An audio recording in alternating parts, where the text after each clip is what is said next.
there, viewers. Thank you for tuning in to Supermariodiagnostics once again. Happy New Year, everybody. Good to be back. It's been a little while, right? We've got a 2009 Dodge Challenger SRT8 with a parasitic draw.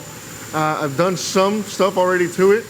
What I've done so far is hook up the picoscope and exposed all my fuse boxes, along with the doors being open and whatnot. This had been here overnight. I had the battery charging overnight. It was a no crank condition. Tested the battery tested okay. And we've got a 4 amp draw, as we can see right here, about 4 to 5 amps. We're supposed to give it some time to go to sleep. Let's see here what all data says for us to do. Well, it's really technical service information provided by All Data though. We're gonna type in draw and see if we get anything. We got parasitic draw specification, 5 to 35 milliamps. Let's see if there is a time. I'm not gonna read all that. What I'm gonna do is hit Control Find and see if I could put minutes or hours. So we got 3 hits. Everything points to 3 minutes, 3 minutes, 3 minutes. And we just went through a whole page of this and it's been over 3 minutes already. So this should have fallen asleep already. And that is where I'm at. What I always do, what you guys have always seen me do, is wave around this little guy right here. This is our Seek Compact Pro. And I always hit all the fuse boxes with it. And I do see something right under this relay. Right there. It's very light, but it's there. And I apologize, you guys couldn't really see that. There is something there. Anyway, we'll make a mental note of that, and we'll keep going.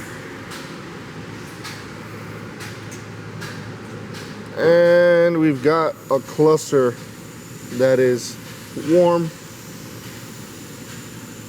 and we've got a radio, aftermarket radio, that is also warm.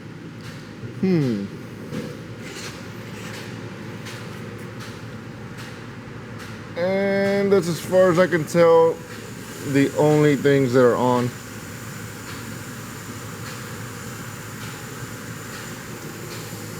We're gonna keep going, you never know. I did have the engine running earlier. This was before I found out we were dealing with a parasitic draw issue, because we had a no crank condition. And I do see some activity here. That could be emissivity, but it doesn't seem to be moving around.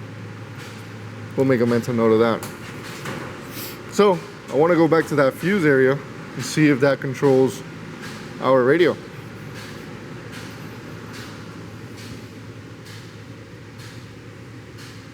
It's very light, but we can see it with, compared to the whole other box, the rest of the box, there's nothing there. So I'm gonna remove that fuse.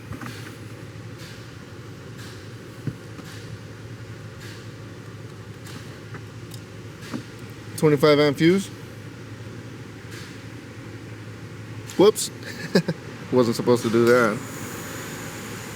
And our draw receded to about 1 amp. So we now have a 1 amp draw. Now I could wait. I don't want to, but I could wait to see if this stuff cools off. But I really don't think so. First thing we're gonna do is look up diagrams and see what controls that fuse. So according to this box, we are supposed to be looking at relay 36.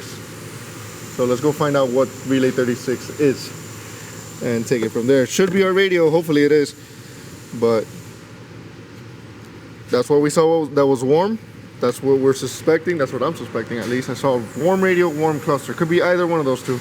one could be waking up the other, and vice versa. So we're gonna do some digging, make sure that's the fuse in question for our radio, and go from there. We may need to do some disassembly. We have full approval for whatever it takes on this vehicle, so we're gonna get to the bottom of this one. All right, so let's go to our vehicle. Let's go to diagrams. Let's go to interactive diagrams. Let's go to power and ground distribution. And again, I'm gonna hit Control F to find, then I'm gonna press 36. And we got one hit right here actually. This one says it's a 20 amp fuse. Somebody put a 25 amp fuse, or service information is wrong, I don't know. And it does show our radio and our amplifier. Now I'm not sure if this one has an amplifier, but it does have a radio. And now I'm just kind of wondering whether that radio will cool off on us or not, because if it doesn't, then what's causing our 1 amp draw? We're gonna have to disassemble, I think. Go to the radio amplifier, disconnect it completely, and see if the 1 amp draw goes away. Let's check our radio diagram, because I find it hard to believe that there's only one power supply to our radio. Usually there's a power supply and some kind of accessory. I don't know which it has, a base or premium, but it is an SRT8. I'm gonna go with premium. And I see amplifier, I see steering control. Okay, so I see fuse B positive coming from this splice over here all the way to our radio. Fuse B positive. What I don't see is any kind of terminal 15 or accessory. So this radio turns on with the bus, seems like. I would like to see if I could get some description and operation on the radio. Oh, yep. Uses a CAN B bus ignition on message that will only operate when the switch is in run or accessory. So still gonna stay on track. We're gonna disconnect the radio completely, and then if the draw doesn't go away, I think we're gonna go ahead and check the CAN bus to make sure it goes to sleep. So after all that time looking at the diagrams and whatnot, our radio has not cooled off exactly. There is emissivity involved in this, so it is gonna kind of like move around, and also our cluster is also still warm, and yeah, we're gonna disassemble and check it further. You know, I thought this was an aftermarket radio, but now I look at it, I actually look at it, and it's not. It's a stock radio. So I'm gonna go ahead and disconnect everything from here and recheck our draw. You can see got one red wire here. I don't see a yellow and red like our diagram shows. Oh, so it does have a trace, it's just very hard to see. Let's go and check our draw. And our draw is still at 1 amp. So has me wondering, is something keeping the bus on? I'm gonna grab a scope and check the bus into the radio. You know what, let's look at the diagram super quick, just to know exactly where our bus is. I'm gonna go to diagrams, we're gonna go to interactive, I'm gonna go to information bus, and I'm gonna press Control F and then see if we get lucky by pressing radio. And I do see some radio. So according to our diagram, our white and orange pins 2 and 13 is our CAN B bus to our radio. Let's go ahead and check that out. So I've got my scope hooked up, got it grounded back there, and I found our white wire pin 2 and our white and orange, and I'm just gonna back probe a little if possible. This one-handed stuff is not easy, I tell you. Sometimes I wish I had like a little GoPro, but I've had bad experiences with that. And there is our bus. It's been over 3 minutes and it's still going. So it kind of makes me wonder if our cluster is staying on and causing the radio to draw. That must be our 1 amp draw. I wonder what's going on there, but I'm no Bernie. I'm sure he could tell you what's going on there. Anyway, we got what we needed. We see that the CAN bus does not shut off, does not go to sleep. This vehicle's been asleep this whole time. I have the alarm on and everything. It's not supposed to be talking. So, especially after the 3 minute mark. I'm gonna go ahead and remove the cluster and take it from there. Let's see what's it gonna take. Looks like not much. Sweet. Doesn't take much to get this cluster out. But we're not here to film this part of it, so I'm just gonna go ahead and fast forward for you guys. So we've got our CAN bus live and well, and I'm gonna start disconnecting this cluster. There are 3 connectors on it. And then we're gonna give it 3 minutes to see if it falls asleep, and hopefully it does. I got one more connector here, and we are completely disconnected. Our CAN bus is still going. Let's go ahead and check our draw. And our draw has dropped to, sorry about the noise, about half an amp. Still too high, but then again our CAN bus is still going. We're gonna give it 3 minutes, see if it goes to sleep, and go from there. So it's been well over 3 minutes and we've got no lack of activity on the CAN bus. And if we remember our description in operation, our CAN B bus is turned on in order for the radio to turn on, but it's turned on by the ignition switch. So that guy right there. And keeping that in mind, I figured why not take a look at it using our thermal imager.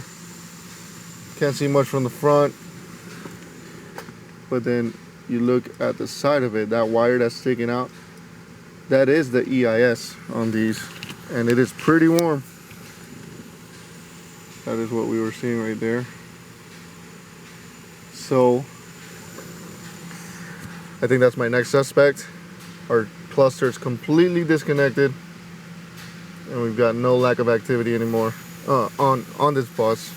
Still got activity. We still have something waking it up.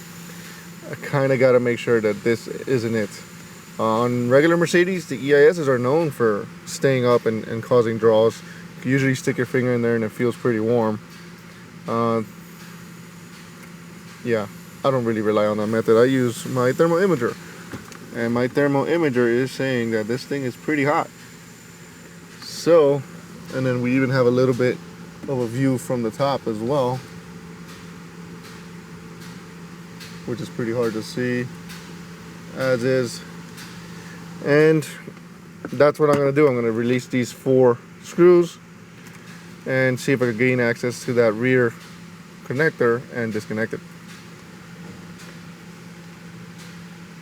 And we have removed our EIS, our ignition switch, and we can see that at the very part where the corner where it connects to the connector is pretty warm. So let's see if we could just disconnect this and stop the madness already. Alright, we're disconnected. We're gonna give it 3 minutes. It could still be something else keeping this CAN bus on, which means we still got a ways to go. We're gonna give it 3 minutes, see if the draw goes away. Actually, you know what, let's go ahead and check the draw again.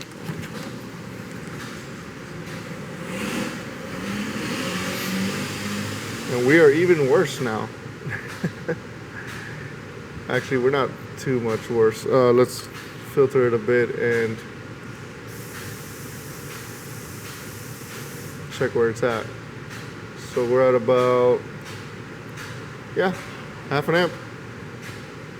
I'm gonna take this filter off and restart our capture here.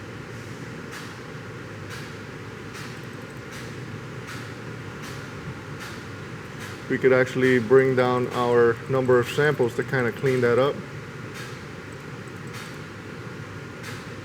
It's a draw, it's not like we're checking ignition.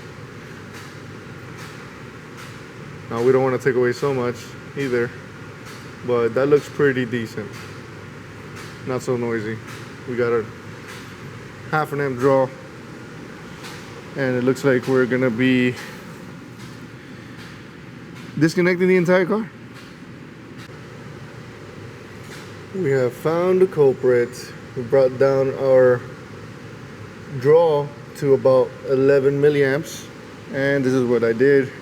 Obviously I didn't show everything because, well, that would have taken way too much time. I disconnected everything that I saw on the CAN bus. So that's the driver's door, the cluster, the radio, the HVAC controls that are on the floor there, the amplifier. I have it disconnected as well. None of those remove the draw. And our overhead, I didn't get to that one yet. And this is what caused the draw. Our passenger door, that when I finally disconnected it, it removed all activity from the CAN bus. There is still the TIPM and the overhead module, which I was kind of worried about the whole TIPM thing because technically I would have had to disconnect just the CAN lines and not the power supply to everything, because then that would render the test useless. So what I'm going to do now is reconnect everything except for the passenger door and prove the theory that nothing else is causing a draw here. I'm going to put my 25 amp fuse, my 25 amp fuse back in there, make sure we got no draw, and then finally on camera I'm going to reconnect our passenger door module, even though I was told in the past it was an intermittent issue, but maybe we'll catch it in the act again.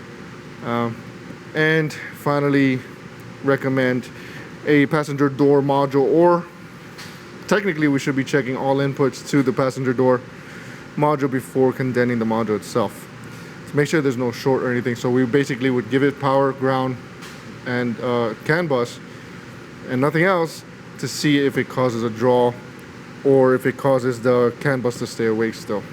So that's where we're headed. That's how we're gonna do it. Well, fellas, I disconnected everything: the driver door, the amplifier, the passenger door, the keyless go module, the overhead module. I did not take down the headliner to do the sunroof one. And the radio, I put it back together as well. The EIS, I put it back together as well. I left the HVAC off, and we've got no more draw, no more activity at least. Let's go see if our draw went off. I didn't really check it, and yes, it did. So sure enough, the the thermal imager doesn't lie, I gotta tell you. But then again, the thermal imager only tells us what's consuming. It doesn't tell us what's causing the draw. So I reconnected the TIPM. This may be one of those situations where it needs to be woken up and then it doesn't shut up at all. And I think that's one of those situations. So what I'm gonna do is I'm gonna grab the key. I'm gonna wake everything up, right? And then I'm gonna lock it and shut it down again. And I'm gonna fast forward a little bit through this.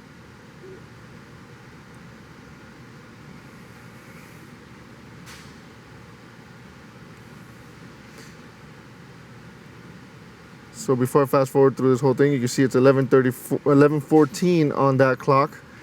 And I'm gonna wait 3 minutes show that the draw does not stop, and then disconnect the TIPM, just to prove the concept here right before I pull the plug on it. Alright, so it's 11:17, it's been 3 minutes. I went ahead and reconnected everything, the keyless go module, the passenger door module, the overhead console, and we still have activity.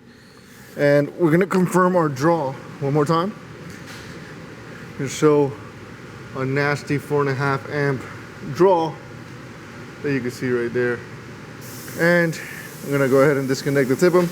I know that I probably should be de-pinning them, but considering the lack of wires on this connector, makes me think it's probably strictly for communication. I'm gonna disconnect that. I'm gonna go back to our scope, and we're gonna give it some time here in order for it to time out. I'll go ahead and fast forward it until it does happen. This is with everything reconnected, absolutely everything. The fuse is put in, the 25 amp fuse is put in. That's why we had a 4 amp draw that we saw right now before disconnecting the TIPM. And yeah.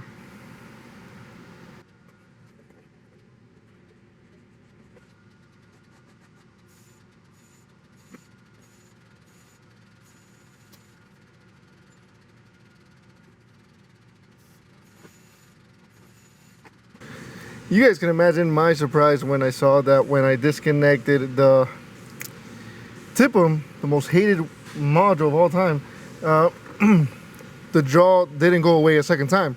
So the first time it did.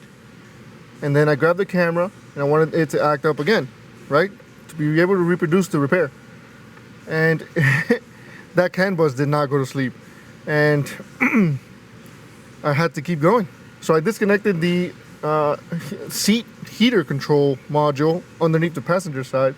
That didn't fix it, and the last one was the sunroof module, which is underneath the headliner, and the very last option, last resort, really, to be honest with you.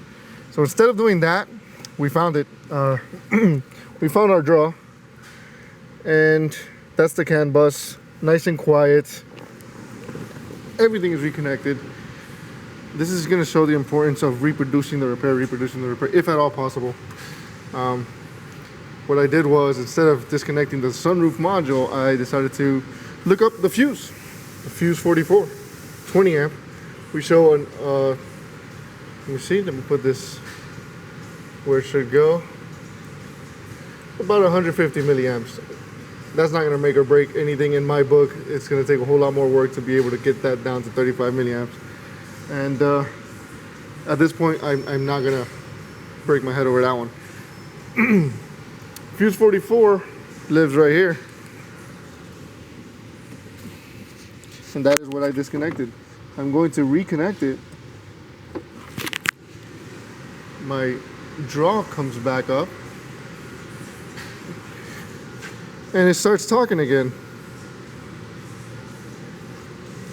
And reproducibility, I think, is the name of the game on this video. Being able to reproduce it, because I could have gotten burned by that TIPM doing it that one time, disconnecting it, seeing that everything fell asleep, right? We got one command there, something happened there. Could have been burned by the TIPM, seeing that it went to sleep. I reproduced it once, but then when I went for the second time, it did not do what we're seeing here now. Didn't even take 3 minutes as I was speaking. So if there's any takeaway at all from this video, it is not to watch me get my ass kicked by a CAN bus draw. It is to see the importance of reproducibility and being able to confirm the repair. If it weren't for that, I would have put a TIPM in this and gotten burned badly. And not only that, there was another shot where the passenger side door did the same thing to me. It acted up. I disconnected the passenger side door. Everything went quiet. The draw went away. Then I tried to reproduce it again, and it wouldn't do it to me. I thought about whether I should put that into the video and show everything, or should I just cut through things just for the sake of convenience? Like, do I want this to be a very, very long video? Not necessarily, but does it help for you guys to see that I did get sidetracked in a way through testing? I did. So I don't know. I'm thinking about whether I'm going to keep it in there or not. We'll see how long the video turns out to be. If it's not crazy long, I'll keep it in. But basically, I went, disconnected everything, and when I got to the passenger door module, I was able to disconnect it, remove the draw, and then I tried to reproduce it again, and it would not stop talking. The CAN bus would stay awake. Same thing happened to us on the TIPM. Same thing. Put this, reconnect it, started talking, disconnect it again, tried to reproduce the repair. It would not stop talking. So I'm like, I'm wondering what's going on here. Do we have multiple modules that are bad? I mean, you start to wonder, especially when you're when you're crossing out modules as you're going through your CAN bus testing procedure. You're disconnecting modules, crossing them off the line, and when you get to the last two, which was the one under the seat and the sunroof module, you start to wonder, man, where did I go wrong, right?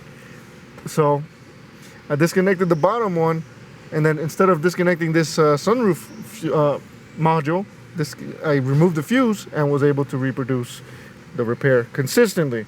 So that would have been a TIPM for nothing, or a possible door, passenger door module for nothing. Our fault is the sunroof module. We're gonna let the customer know, let them know this is a headliner down job. They might end up saying, hey, we don't have a sunroof anymore. We got a nice glass, but we're not gonna open it anymore. They could decide to do that. We don't know yet. We're gonna find out. We're gonna try to get approval, and yeah, that's about it. I'm gonna see if we get an approval. If we do, I'll show the repair. If not, this is where I sign off. Appreciate you all for taking the time to watch, and hope this was useful. Leave a comment if you have any questions, and I'll catch you on the next one. Take care.